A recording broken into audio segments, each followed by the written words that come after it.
नमस्कार, पगार book app में आपका स्वागत है। इस वीडियो में मैं आपको ये बताऊंगा कि पगार बुक ऐप में वर्क बेसिस वाले या नग के हिसाब से जो लोग काम करते हैं उनका हिसाब कैसे करना है। तो आप जैसे ही पगार बुक ऐप खोलेंगे तो चलिए एक स्टाफ जोड़ते हैं पहले, जिसमें जो स्टाफ होगा नग के हिसाब से या यूनिट के हिसाब से या वर्क के हिसाब से उसकी पेमेंट होती होगी। तो मैंने नाम लिख दिया, स्टाफ का नाम है पंकज शर्मा, उसका मैंने मोबाइल नंबर डाल दिया। आप कॉन्टैक्ट से भी जोड़ सकते हैं, उस स्टाफ को ऊपर से कॉन्टैक्ट से लिस्ट में आएगा, उसमें से जोड़ सकते हैं। तो ये हो गया स्टाफ का नंबर। अब देखिए प्रति पीस जो लिखा हुआ है उसके हिसाब से आपको अगर सैलरी देना है तो इस पर क्लिक कर दीजिए। जैसे इस पर आप क्लिक करेंगे तो अगला आएगा स्टाफ की सैलरी का मतलब वो क्या है, साइकिल क्या है, सैलरी साइकिल बोलते हैं इसको।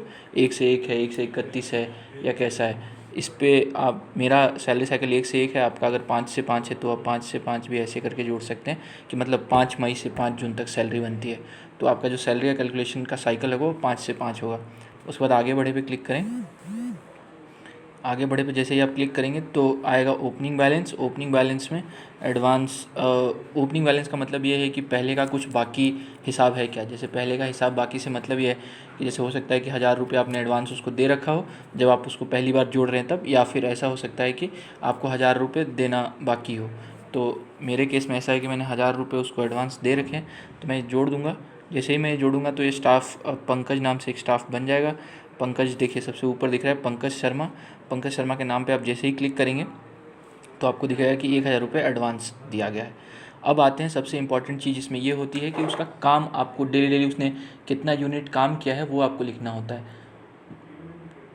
तो उसके लिए आपको काम लिखे वाले बटन पे क्लिक करना है। काम लिखे पे आप जैसे ही क्लिक करेंगे तो आपको ये दिखेगा। सबसे पहले मैं एक सिंपल सा तरीका बता देता हूँ कैसे काम जोड़ना है। तो काम का विवरण मतलब काम का क्या नाम है।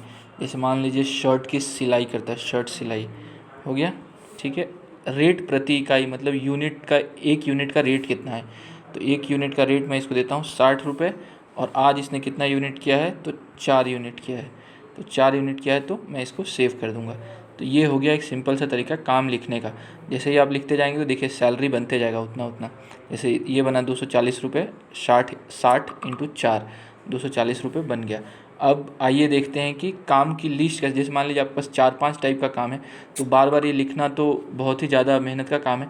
तो उसके लिए हम लोगों ने एक ऑप्शन दिया है काम का रेट, जिसमें आप एक रेट लिस्ट बना लेंगे और जब भी जोड़ना है तो बस सेलेक्ट करेंगे और यूनिट डालेंगे, काम हो गया।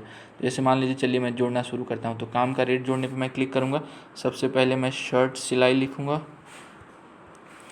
शर्ट सिलाई का यूनिट रेट है 60 रुपये। तो 60 रुपये डाल के मैंने सेव कर दिया, एक काम जुड़ गया। वैसे ही मैं चलिए दूसरा काम जोड़ लेता हूँ, पैंट सिलाई, और उसका रेट मैं इधर डाल देता हूँ 150 रुपये देता हूँ पैंट की सिलाई का। तो वो मैं सेव कर देता हूँ। तीसरा काम मैं डाल देता हूँ कुर्ता सिलाई। कुर्ता सिलाई का मैं डाल देता हूँ 40 रुपये, और ये 3 काम मैंने जोड़ दिए। बस अब एक बार मेरे को ये करना है, उसके बाद मेरा काम एकदम आसान हो जाएगा। देखिए अब देखिए, आप जैसे ही काम लिखे पे क्लिक करेंगे तो आपको क्या दिखेगा, ये दिखेगा शर्ट सिलाई सिलेक्टेड है। यहाँ पे जो ब्लू कलर का ड्रॉप डाउन जैसा दिख रहा है उस पर क्लिक कीजिए। उस पर क्लिक करेंगे आपको सिलेक्ट करने मिलेगा, कुर्ता करना है, पैंट करना है, शर्ट करना है। चलिए मान लीजिए मैं पैंट करता हूँ। पैंट कर दिया तो 150 रुपये। अब बस मुझे इसमें यूनिट डाल देना है 50। 5 यूनिट किया है इसने, मतलब 5 पैंट सिलाई किया है। तो आप काम लिखे पे क्लिक करके देखा आपने जैसे कि आप काम कोई भी सिलेक्ट करके उसका यूनिट डाल के और काम जोड़ सकते हैं। अब बात आती है पेमेंट देने की। तो बीच में आप महीने के बीच में जो भी पेमेंट दे रहे हैं तो पेमेंट का भी हिसाब यहाँ पे लिख सकते हैं। कभी भी जो भी पैसा दे रहे हैं, पेमेंट जोड़े पे क्लिक कीजिए और मान लीजिए कि आपने उसको दिया 2000 रुपये। 2000 रुपये यहाँ लिख दीजिए और उसका जानकारी भर दीजिए। जैसे खाने का पैसा खर्ची दिया आपने तो खर्ची लिख दीजिए और सेव कर दीजिए। तो इस तरीके से देखेंगे आप कि यहाँ पे 3000 रुपये आपने पेमेंट दिया था और 990 रुपये का उसने काम किया है। तो टोटल 2010 रुपये आपने उसको एडवांस में पैसा दे रखा है। अब आप इसके अलावा और कुछ चीज़ें इसमें कर सकते हैं, जैसे कि सैलरी स्लिप निकाल सकते हैं उस आदमी का जो वर्क बेसिस पे आपके यहाँ काम कर रहा है। उसके अलावा आप अगर मान लीजिए उसको ज़्यादा आपने पैसे दे के रखे हैं 20-30 हज़ार रुपये, तो उसको उसका लोन को मैनेज करने का एक जगह बनाया गया है। जैसे 20 हज़ार रुपये दे दिए तो अभी तो ऐसा है कि अब इसमें लोन में आप डाल दीजिए 20 हज़ार और फिर आप काटते रहिए उसको। जो भी आप अपने तरीके से जैसे भी है कि जब भी आपको काटना है, तो जैसे मान लीजिए मैंने 20,000 रुपये दिया था, अब लोन काटना है मुझे, तो लोन काटना है तो मैं इस महीने में ही चलो मान लेते हैं 2,000 रुपये काटना चाहता हूँ, तो 2,000 रुपये मैं इस महीने में काट लूँगा। ऐसे 2,000 रुपये काटूँगा तो आप देखेंगे कि ये जो सैलरी वाला पार्ट है, जून की सैलरी में 2,000 रुपये काटा गया है, लोन का ये 2,000 रुपये काटा गया है। 750 रुपये का पैंट सिलाई किया है और शर्ट सिलाई किया है 240 रुपये का।